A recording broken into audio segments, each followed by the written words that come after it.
450 watt daya listrik mau dihapus. Katanya dibalikin lagi, nggak jadi dihapus. Kok galau gitu sih bernegara kayak ababil, labil. Kemudian merembak lagi berita, kompor gas akan diganti dengan kompor listrik 1000 watt. Nah ini gimana nyambung logikanya ya? Listrik rumah nggak sampai 1000 daya watt. Lalu masaknya pakai apa kalau kompor gas diganti? Di tengah selalu gonjang-ganjing cara kelola negaranya, ada berita terbaru lagi dari calon wapres atau salah satu yang mau manggung lah di 2024 yang coba-coba bergaya ala-ala Pak Jokowi.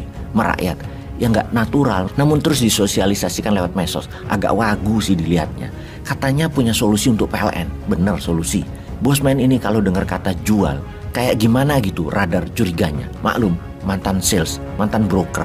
Bawaannya tiap ada transaksi itu komisi aja pikirannya. Begini ceritanya, solusi bosnya listrik PLN yang memonopoli tapi merugi itu, yaitu Pak Menteri BUMN, akhirnya memutuskan PLN resmi akan disubholdingkan, akan dipecah-pecah, akan dibagi-bagi dalam sub-sub yang independen. Subholding PLN ini nantinya akan dijadikan perusahaan terpisah dari induknya. Setelah dipisahkan akan dijual ketengan, baik untuk cari utangan penambahan modal maupun sebagian saham di Lego di pasar modal. Ada masalah apa hingga PLN mesti dipecah-pecah atau dipreteli seperti itu? Jawabannya supaya gampang dijual. Sebab kalau dijual gelondongan, nanti ketahuan siapa pembelinya. Nanti kalau pembelinya ternyata oligarki, maka akan ketahuan ternyata privatisasi PLN tersebut agar mereka bisa bawa pulang aset sebelum 2024. Satu alasan yang digunakan Pak Menteri BUMN dalam memecah-mecah PLN adalah alasan keuangan untuk memperbaiki kinerja keuangan PLN. Mengapa perlu diperbaiki? Karena utangnya PLN sangat besar. Jadi solusi atas utang adalah dengan mempreteli aset PLN. Menarik ya solusinya, menarik sekali. Jenius sekali, super jenius. Perusahaan yang disuap APBN kok di Lego? Itu pertanyaannya. Dan itu kita mau tanya kejeniusannya. Ketergantungan PLN pada subsidi dan kompensasi sangatlah tinggi.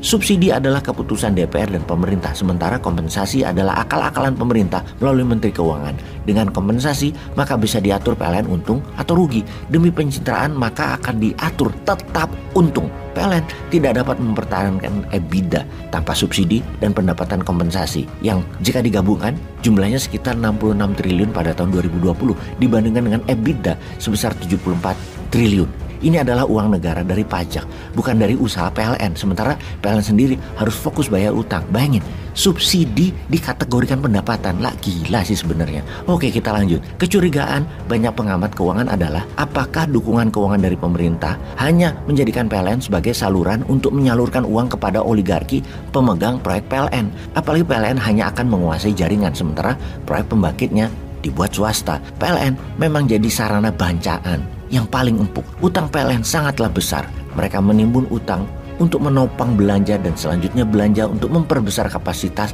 oligarki penikmat take or pay (TOP) dari pemerintah.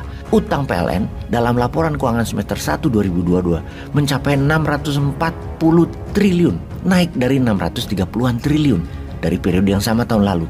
Merugi tapi dibayarin APBN. Kita perdalam lagi mengapa PLN rugi.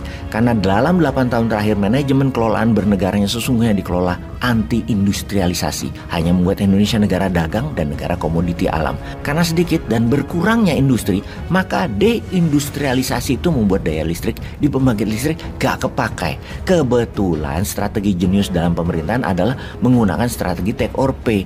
Pakai gak pakai dibayar oleh PLN. Power plant pembangkit listrik punya oligarki. Itu kebetulan lagi pastinya.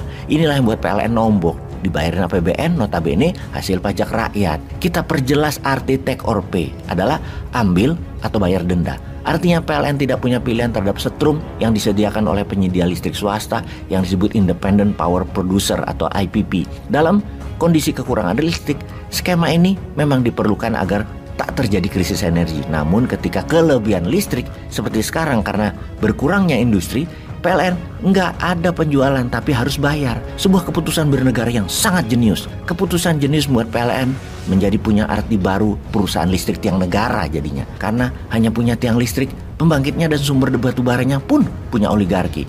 Inilah strategi jenius yang membuat oligarki di Indonesia dilindungi regulator yang akan menjadikan mereka selalu kaya walau rakyat dipajak tinggi. Ini semua untuk bayar oligarki. Anjrit bener deh. Salut, jenius. Wis ngeluh saya ini. Oke, daripada misu-misu terus namun nggak ada yang denger, Ya kita perdalam rencana jenius membuat subholding dari Menteri BUMN. Subholding PLN bisakah merupakan langkah cari cuan cepat untuk segelintir oligarki? Bisakah kita menyimpulkan bahwa kemungkinan ada yang mau bawa pulang aset ketengan PLN sebelum pemilu 2024? Ya nggak tahu, jangan tanya saya.